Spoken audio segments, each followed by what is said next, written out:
পাঠালাম পাঠালেন সাহেব কোরআন খুলে দেখো কি বলে সাহেব আপনার জবানে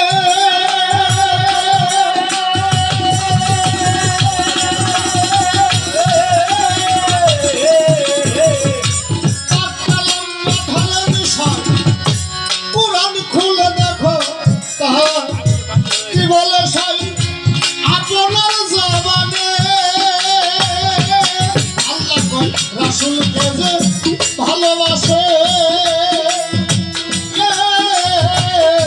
নিশ্চয়ই সে আমার পাবে রে আমার রাসূলকে ভালোবাসে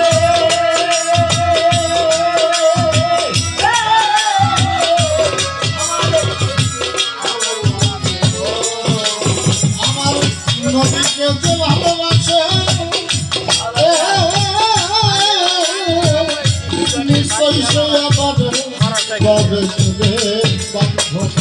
হয় না পরিচয় উছিলাবি হলে হয় না পরিচয় উছিলাবি হলে আল্লাহ আসে গান বসো ওই আল্লাহ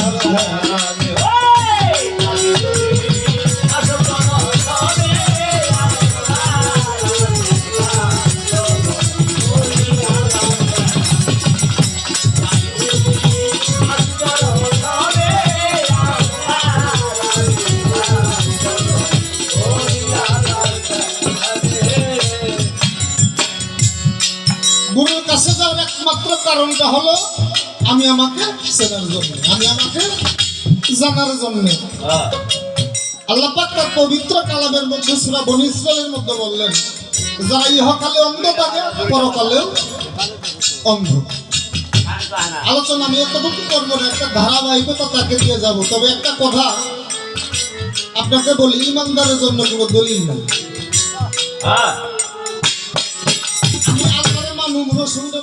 দলিলের প্রয়োজন আছে? আমি আল্লাহ এবং রাসূলকে বিশ্বাস করবো, ভালোবাসবো, তার প্রতি ঈমান আনবো, কোনো দলিলের প্রয়োজন আছে কিনা? দলিল দিলে অনেক দিবার বরং বাবা, কিন্তু আপনারা একেবারে গাদা কথা করেছে। তো পরবর্তীতে আলোচনা করবো। তবে একটা বিষয় আপনাদের একটা থিংস একটা ব্রেনের মধ্যে আপনাদের দিয়ে যায়, কেননা কথাটা হলো এমন, একটা মানুষ যদি রাসূলকে না চিনে তার কোনো ক্ষতি হইব না, আল্লাহর না চিনলেও কোনো ক্ষতি হবে না। বড় ক্ষতি হবে যে নিজকে নিজে না চিনতে পারবে।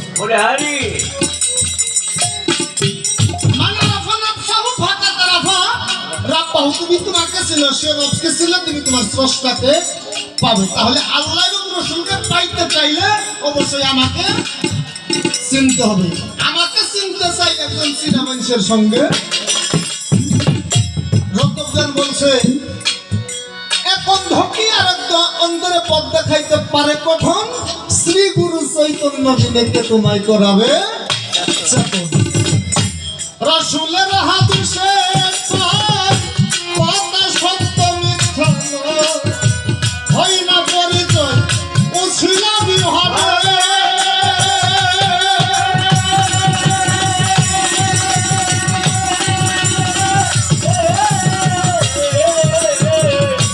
রাসূলের হাদিসে কথা সত্য মিথ্যা হয় না পরিচয় উছিলাবি হবে।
সেই দিন মুর্শিদ রূপে আসিবে সামনে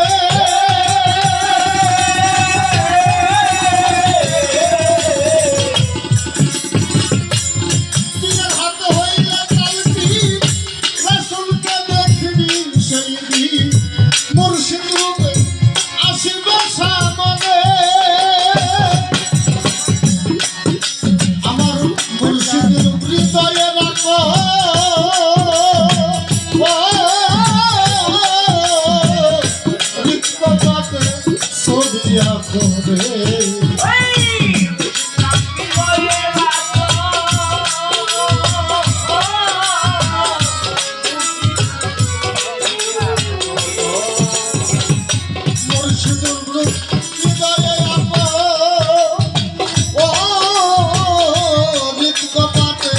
ছবি আঁকো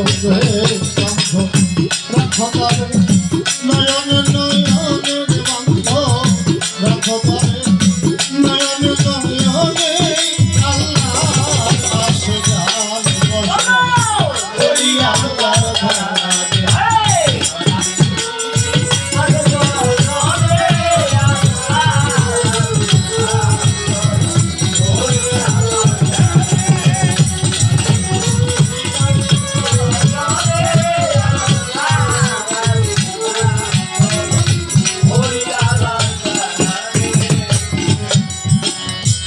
আল্লাহর বলি আসে গান আমার দয়াল কাদির যা করে দিলেন সজল নয়নে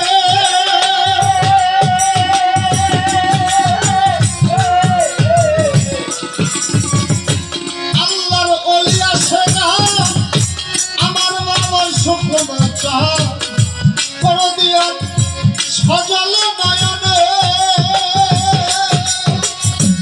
অন্তরে রাখিলেছি মিলিবেন গানের ভিতরে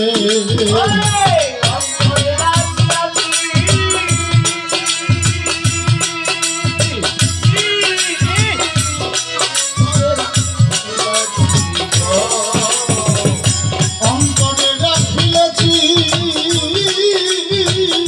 মিলিবেন গানের ভিতরে করয়েছি কৈরঞ্জন দেওয়ানে সাধো করয়েছি কৈরঞ্জন দেওয়ানে আল্লাহ আসে গান বসে ওই আল্লাহর ধ্যানে